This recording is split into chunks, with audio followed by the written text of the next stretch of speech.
Mantikang are, ilagay na ho natin ng ating paminta. Bagos, lagyan ho din natin ng cinnamon. Samahan na rin ho natin ng mga star anise, pagkatapos dahon ng laurel at aswite. Pagkatapos naari na nga ho ang pagkadami-dami nating sili.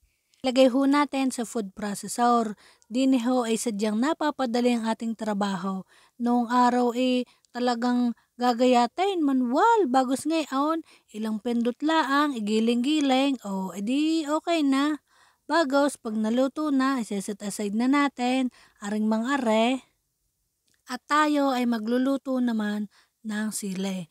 Dine sa mantikang are hindi pa nasisilban are ha. Wala pa yung apoy, ilagay na natin ang ating pagkaunti-unting sili.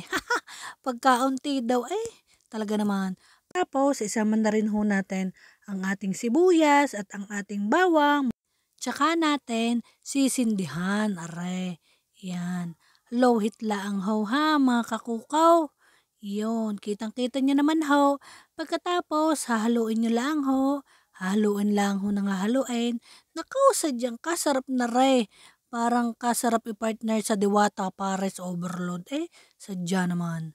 Ay ari ho, dagdagan na rin natin ng paminta para ho pampalasa lalaw. Iyan. Kasarap an aamoy ko ng bango Yan, dagdagan na rin ho natin ng asin. Kitang-kita nyo naman, hinahalo ho. Halo ho lang ng halo. Yan hanggang ho sa maluto.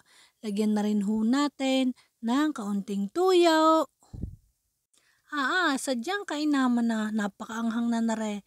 Siyempre, dagdagan na rin ho natin ng pampatamis, kagaya ng iyong minamahal, matamis, asukal, at areho ang oyster sauce. Ayan. At lalagyan ho din natin yan ng suka syempre. Bagos, ayan, luto na ho. Huwag niyo ho nga haluin pagkalagay ng sukang iyan.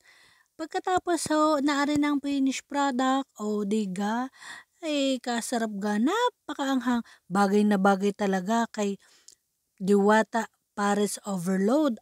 Sadya naman. Kakratsi kasarap talaga na re. Pag ako'y napunta daon, aray dadalhin ko doon para matchim-matche. Talagang magka-match. Tara na ho.